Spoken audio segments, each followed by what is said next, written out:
Jean-Paul Sartre, Individual Freedom. Sartre's philosophy is considered a representative of existentialism. According to Sartre, each choice we make defines us while at the same time revealing to us what we think a human being should be. The human person is desired to be God, the desire to exist as being a which has sufficient ground in itself. The human person build road to the destiny of his, choosing she is the creator. Sartre's existentialism stems from this principle. Existence precedes essence. The person first exists, encounters himself, and surges up to the world, then defines himself afterward. The person is nothing else but what he makes of himself. The person is provided with the supreme opportunity to give meaning to one's life. In the course of giving meaning to one's life, they fill the world with meaning. Freedom is, therefore, the very core in the door to authentic existence. Authentic existence is realized only in deeds that are committed alone, in absolutely freedom and responsibility, in which, therefore, the character of the true creation. The person is what one has done and is doing. For example, yung sinanay mo at ikaw na anak, gusto niyang ikaw ay maging ganito, maging doktor. Ikaw naman, ayaw mo yun at may gusto kang iba. Na yung gusto mo na yun, yun ang sarili mong dapat gawin. Kumbaga, parang yung sarili mo, may freedom ka na gawin yung gusto mo para sa ikakasaya mo, ganun. On the other hand, the human person who tries to escape obligations and strives to be, and so I was born in this way, where I grew up a bad environment, is acting on bad faith. Sartre emphasizes the importance of free individual choice, regardless of the power of the other people to influence the course of desires, belief, and decision. To be human, to be conscious, is to be free to image, free to choose, and be responsible for one life. So ayun nga, existentialism according to Sartre is tayo ay may freedom para discover ang ating sarili sa ating sariling pamamaraan. Sabi nga dito, free to choose and be responsible for one's life. Yun lang po. Choices have consequence and something are given up while other are obtained in making choices. For Ayn Rand, 1996, individual mind in the tool for economic progress vis-a-vis laissez-faire capitalism.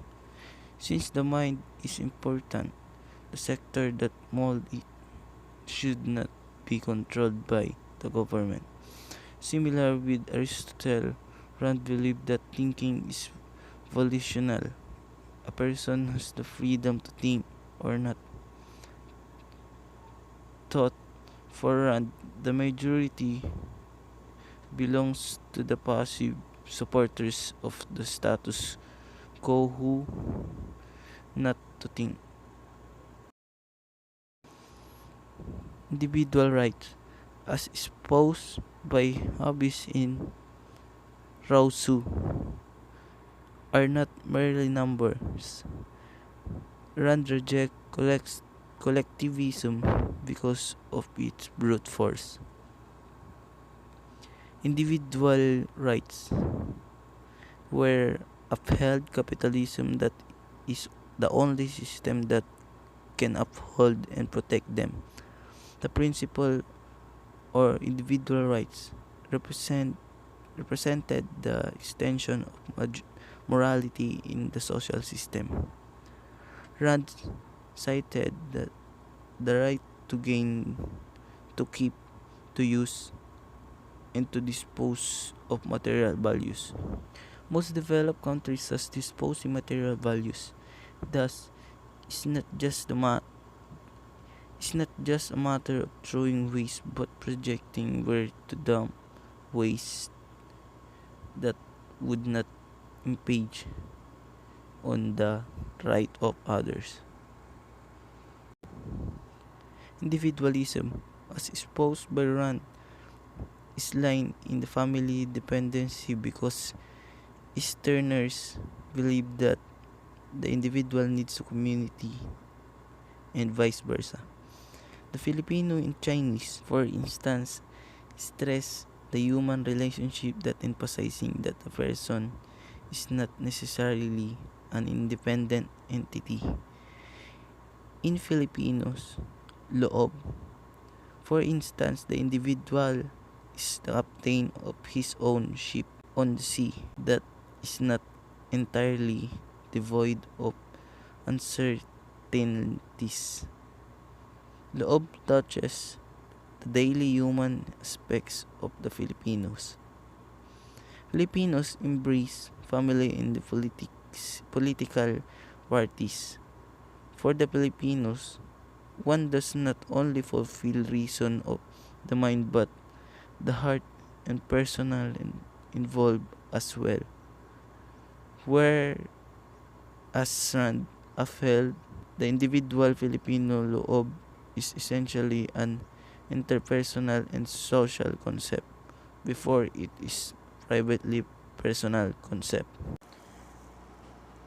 Filipino looks at themselves as holistic and interior dimension under the principle of harmony. This encompasses Filipinos' humanity, personality, theological perspective, and daily experiences. It has harmony with other the nature to be in union with God. Filipinos' holistic na interior dimension stress a being with other and sensitivity to need of other than naivety one's personal and individual fulfillment. Discipline and responsibility should be inculcated, especially through education. Filipino loob is the basic of Christian value of sensitivity to the needs of other and gratitude. It's encompass give and take relationship among Filipinos. As such, repaying those who have helped us is a manifestation of utang na loob or debt of gratitude. Love is similar with other Eastern views that aspire for harmony, sakop with others, God and nature. Love prioritizes family, relatives, and even non-kinsmen. It bridges individual difference and is the common factor among human beings. The concept of Rand's free individual, the Filipinos' view of the free human being may have difference but can be overcome. The potential of the Filipino should be able to grow so that they will be aware of his uniqueness. Children should be brought up to be identified of the member of the family and simultaneously simultaneously with the of the nation, self-sufficiency, kasarinlan, should recognize human worth and dignity. Individualism, thus, should not be seen as selfishness but an formation of a truly human self that is the supreme value of human living, to be a free individual and to be responsible not only in oneself but also for all. Thus, the individual become a free and creative person who assert one's uniqueness. Kagandaang loob, kabutihang loob, and kalooban are terms that show sharing of oneself to others. This is the freedom with loob. Loob puts one in touch with his fellow being. Great Philippines values, in fact, are essentially interpersonal. The use of intermediaries or go-betweens, the values of loyalty, hospitality, pakikisama, in respect to author are such values that relate to persons. In short, the Filipino generally believes in the innate goodness of the human being.